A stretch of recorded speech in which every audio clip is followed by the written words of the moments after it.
안녕하세요, 로이입니다. 오늘은 G&H, gather and hide, 모으기와 숨기기 시간입니다. 네, 지난 시간에 소설은 쓰는 것보다 지우는 게 더 중요하다.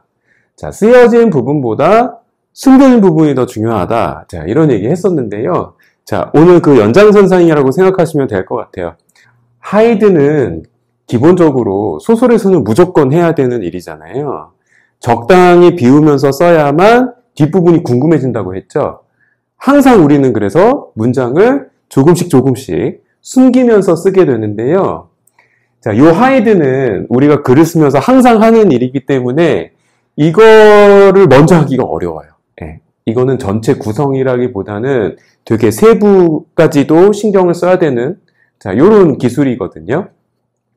자, 그렇다 보니까 gather를 먼저 하셔야 그것 때문에 자연스럽게 hide도 되는 이런 효과를 누리실 수가 있습니다.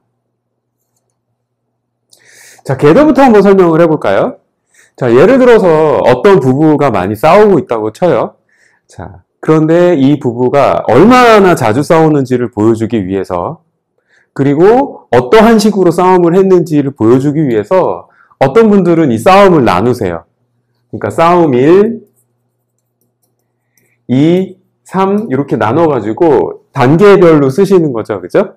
자, 이런 식으로 하면은 독자가 충분히 정보가 전달될 거라고 생각하지만 이런 식으로 하시게 되면 독자들은 어떻게 생각을 하냐면 이거 자체가 그냥 반복이라고 생각을 하게 돼요. 기본적으로 변화 없는 반복은 그 스토리에서 텐션을 떨어뜨리는 요인으로 작용을 하게 되겠죠. 자, 또 어떤 분들은 어떤 사건을 기술하기 전에 그 사건의 배경에 해당하는 거 있잖아요. 인물에 대한 정보라든가 아니면 그 사건이 생기기 전의 상황이라든가 자, 이런 것들 있죠. 정말 충분히 설명을 해주세요. 충분히 설명을 한 다음에 자, 요 정도 내가 설명해 줬으니까 독자들이 못 알아먹는 게 없겠지? 자, 그러니까 이제 자, 충분히 준비 운동 했으니까 나는 이제 사건으로 들어가도 될 것 같아. 자, 이런 식으로 소설을 쓰시는 분들이 굉장히 많이 있습니다. 심지어 어떤 분들은 최근에 사건을 다루고 있는데도 불구하고 그 인물이 태어났을 때부터 어렸을 때 무슨 일이 있었고 어떤 부모 밑에서 자랐고 이런 학교 다닐 땐 또 어땠고 이런 거의 일대기에 관련된 얘기를 전부 다 쓰시고 나서 그 다음에야 사건으로 돌입하시는 경우도 있어요. 예. 도대체 왜 그러시는 거죠? 예. 이렇게 하시면 안 되고요. 우리가 현실 생활 속에서는 어쩔 수 없이 물리적인 시간의 순서를 따라야 하지만 소설 속에서의 시간은 물리적인 시간처럼 순차적이지 않고요. 훨씬 더 자유롭다고 생각하시면 됩니다. 더더군다나 이런 식으로 하시게 되면 사건의 텐션이 너무너무 떨어지기 때문에 오히려 거꾸로 생각하셔야 되는데요. 자, 이럴 때 제가 자주 하는 말은 이거예요. 선, 제시, 후, 설명입니다. 그 사건이 먼저 시작되고요. 그 다음에 독자가 그 사건에서 충분히 파악하지 못했을 법한 그런 정보들은 그 뒤에 설명을 하시면 되는데요. 사건이 끝나고 곧바로 설명하지 않으셔도 돼요. 조금 간격을 둔 다음에 어쨌든 내 작품 다 읽을 거니까요. 그죠? 내 작품 다 읽을 거니까 천천히 설명을 하셔도 된다는 이야기예요. 그죠? 네, 이 작품은 깊은 바닷속 파랑 그 대한민국 SF 장편소설 대상을 받은 작품이에요. 지금 보시면 자, 이런 식으로 타이포가 들어가 있고요.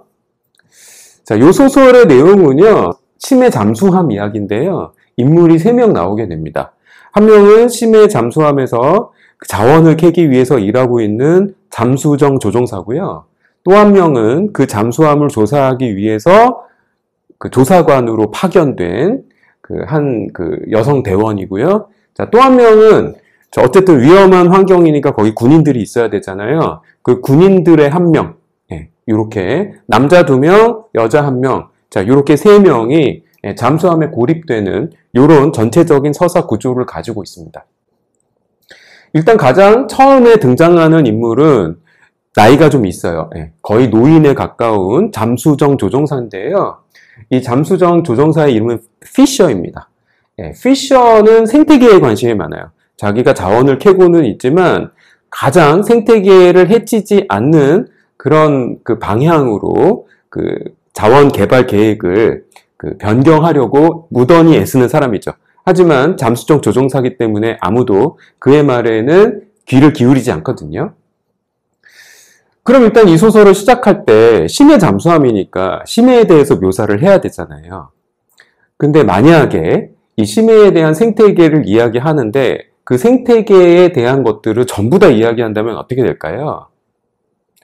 마치 작가는 이렇게 생각할 수도 있어요. 내가 심해 생태계를 전부 다 설명을 해줬으니까 독자가 이해가 쉽겠지. 자, 이렇게 생각할 수도 있죠. 하지만 독자 입장에서는요, 그 모든 묘사가 부담스럽게 다가올 수 있어요. 내가 지금 스토리를 읽는 건지, 아니면 심해 생태계에 대한 설명을 듣는 건지, 헷갈릴 수도 있다는 거죠. 자, 그리고 스토리의 맥락 없이 그렇게 정보들이 막 독자들한테 제공되게 되면 당연히 소설 전체의 텐션은 떨어진다고 볼 수 있습니다. 자, 그래서 이 소설은 시작을 어떻게 하냐면요. 단 한 명의 물고기한테 초점을 맞추고 있습니다. 물고기는 하늘을 보며 헤엄을 쳤다. 한 페이지에 이 문장 하나밖에 없어요. 머리 전체에서 빛을 내어 어둠을 밝혔다. 물고기의 생활은 단순했다. 빛을 내어 스노를 받아먹고 받아먹은 스노로 빛을 냈다. 스노 외에는 다른 먹이가 없었으므로 물고기는 멀리 가지 않았다. 입도 아주 작았다.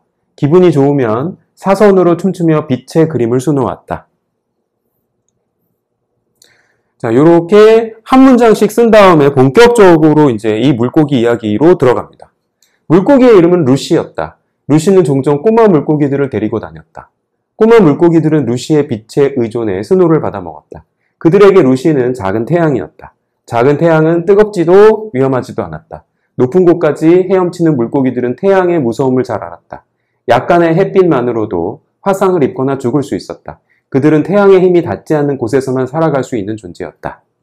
루시의 불빛은 사냥꾼의 표적이 되기도 했다. 투명한 머리에 감싸인 두 눈은 시야가 넓었다. 사냥꾼을 발견하면 루시는 즉각 솟구쳐 올라 머리에 불을 깜빡깜빡하다가 꺼버렸다. 빛의 부스러기를 흘려 상대방을 유혹하는 수법이었다. 사냥꾼은 잔상에 이끌려 엉뚱한 곳만 맴돌다 허탕을 치게 마련이었는데 그 광경에는 뭐랄까 무서우면서도 우습고 조마조마하면서도 아름다운 내가 있었다. 자, 이런 식으로 해서 물고기 한 마리만 집중적으로 묘사를 하고 나머지 생태계는 숨기는 거예요. 네. 이게 게더와 하이드입니다. 생태계에 대한 살짝 설명이 있어요. 설명이 있지만 전부 다 얘기하고 있진 않고요. 그런 다음에 이제 사건으로 돌입했죠. 처음 보았을 때 루시는 옆구리를 다쳐 있었다. 날카로운 것에 베인 상처였다. 속살까지 찢어지지는 않았지만 상처가 점점 벌어질 것 같았다. 자, 이런 식으로 해서 잠수정에 탄 상태에서 피셔가 루시라고 하는 물고기를 치료하는 장면을 보여주고 있습니다. 하지만 아직 피셔가 누구인지, 그 다음에 피셔가 어떤 일을 하고 있는지 이런 것에 대한 배경 설명은 있지 않아요.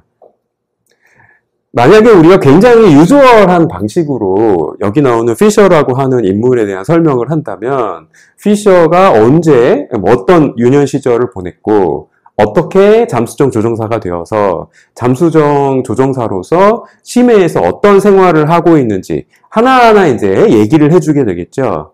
하지만 이러한 방식은 쉽게 독자에게 지루함을 느끼거나 아니면 독자가 초점을 잃게끔 만들 수 있다는 거거든요. 자, 이럴 때도 gather and hide. 자, 요게 중요하죠. 자, 여기서는 어떤 방식으로 했냐면요. 피셔에 대해서 모든 것을 설명하는 방식이 아니라 피셔에 대해서 퍼져 있는 소문을 다루고 있습니다. 자, 소문이다 보니까 이게 사실인지 사실이 아닌지 알 수가 없죠. 자, 요런 방식을 취하게 되니까 실제로 피셔는 어떤 사람일까? 자, 요것에 대한 정보는 기본적으로 hide, 숨겨지는 거예요. 그럼 그 숨겨진 부분들은 누가 상상하겠어요? 독자가 자연스럽게 상상하게 되겠죠. 그가 항구에서도 잠수함의 생활 방식을 고수한다는 사실은 일찌감치 알려졌다. 어느 수도 담당 직원이 재미삼아 알아낸 것으로 그의 하루 물 소비량은 잠수함의 1인당 할당량보다 고작 8리터 많은데 변기를 내릴 때 꼭 그만큼의 물이 든다는 것이었다. 이로써 사내가 하루에 한 번 숙소 변기에 물을 내린다는 사실이 밝혀졌고 사내의 수도 소비량 얘기는 금방 유명해져서 옥토퍼스 용량이라는 신조어를 만들어내기까지 했다. 그래서 여기 지금 옥토퍼스 용량이라는 이 단어에 집중하게 만들어서 옥토퍼스 용량은 사실은 이 모든 것들을 설명하기 위한 일종의 형식일 뿐이고요. 실제로 설명하고 있는 것은 잠수함의 생활 방식이 어떤지 또 피셔라고 하는 사람에 대한 평판이 어떤지. 옥토퍼스 용량은 시리즈를 나왔다. 소비량은 새 시리즈가 나올 때마다 줄어서 옥토퍼스 정기 용량은 할당량의 절반이었고 휴지 용량은 할당량의 5분의 1 정도였다. 옥토퍼스 용량은 다양한 물품을 거쳐 그가 자연 상태의 공기에 적응하지 못해 하루에 한 번씩 압축 공기를 들여 마셔야만 살 수 있다는 둥, 얼마 되지도 않는 쓰레기를 심해의 압력으로 압축하느라 밤새 힘을 쓴다는 등의 농담으로 번졌다.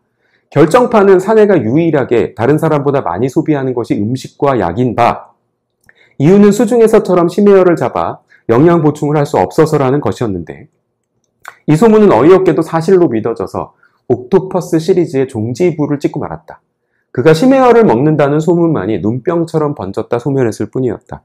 앞부분에 그가 심해열을 얼마나 사랑하는지 이야기가 나왔으니까 이 부분에 대해서는 독자도 쉽게 이거는 오해네, 이건 정말 악의적인 소문이네 라는 것을 느낄 수가 있겠죠. 우리 지난 시간에 또 픽시어스 하면서 사실에 접근하려고 하지 말고 적당히 여백을 만들려고 했는데요. 자, 이렇게 옥토퍼스 용량이라고 하는 그런 단어를 만들어서 이 단어를 설명하는 척하면서 심해에서의 생활, 자, 요거 설명하고요. 피셔가 어떤 사람일까에 대한 궁금증도 동시에 끌어내는 이러한 방식으로 소설이 기술되고 있습니다. 네, 이 부분이 여군이 등장하는 부분인데요. 여기 보면 여군 한 명이 눈에 띄었다. 자, 이런 얘기가 나오죠. 자, 이 여군 한 명이 상부에서 파견된 조사관이에요. 그 뒤에는 이야기가 어떻게 진행될 거냐면, 자, 이 여군과 동행해야 사셔야겠습니다 해서 잠수정을 타고 같이 나가요. 자, 같이 나가게 되는데 그 사이에 잠수함, 모함이죠. 모함은 공격을 받게 됩니다. 돌아왔을 때는 모든 승조원들, 모든 군인들이 사망해 있는 상태죠. 그리고 마침 그 시간에 공교롭게도 또 외출을 했던 중위 한 명이 이 대열에 합류하게 됩니다. 이 잠수함에는요, 자, 조사관 한 명, 그 다음에 나이가 든 잠수정 조종사, 그리고 중위, 젊은 중위, 젊은 남자 중위. 자, 이렇게 3명만 남게 되는데요. 자, 이 상태에서 이들이 어떻게 서로의 갈등을 이겨내고 심해에서의 삶을 구축해 나가는지, 이것이 이 소설의 내용이 될 것인데요. 우리가 현실적으로 따지자면 그래요. 하필 이 조사관이 온 날 공격이 있었다? 조사관이 오자마자 잠수정에 탔다? 자, 하필 그날 중위가 외출했다 돌아왔다? 자, 이런 모든 것들이 하루에 다 일어날 수 있는 일일까요? 실제로는 그렇지 않죠. 조사관이 와서 잠수함에서 며칠 보내고, 그리고 잠수정 조종사가 뭐 하는 여자일까? 이렇게 궁금증을 가지고, 자, 그러다가 어느 날 피셔의 잠수정에도 타게 되고, 자, 이런 과정들이 일어나는 게 우리가 현실에서 실제 일어나는 일이죠. 그럼 시간이 막 일주일, 이 정도는 필요할 거예요. 그리고 심지어 중위가 나갔다가 돌아와? 그런 일은 벌어지기가 어렵죠. 하지만 낱낱으로 따로따로 써야 될 그런 사건들을 모아서 하루에 몇 시간 안에 다 그냥 이렇게 밀집시키는 요령. 이렇게 써도 이것에 대해서 이상한데? 저게 과연 가능할까? 이런 식의 의문을 품는 독자는 없다는 거예요. 그게 이상하지는 않을 거예요. 제 작품만이 아니라 수많은 작품들, 특히 영화에서는 더한데요. 여러 개의 장면들을 하나에 압축해서 보여주는 Gather and Hide, 모으기와 숨기기. 자, 소설에서뿐만 아니라 많은 서사 양식에서 널리 사용하고 있는 방식이라는 것. 오늘은 저의 작품을 가지고 했는데요. 매우 많은 소설들에서 Gather and Hide를 분석할 수 있으니까요. 루띠 로이에 오시면 제가 상세하게 설명해 드리도록 하겠습니다. 그럼 또 봐요.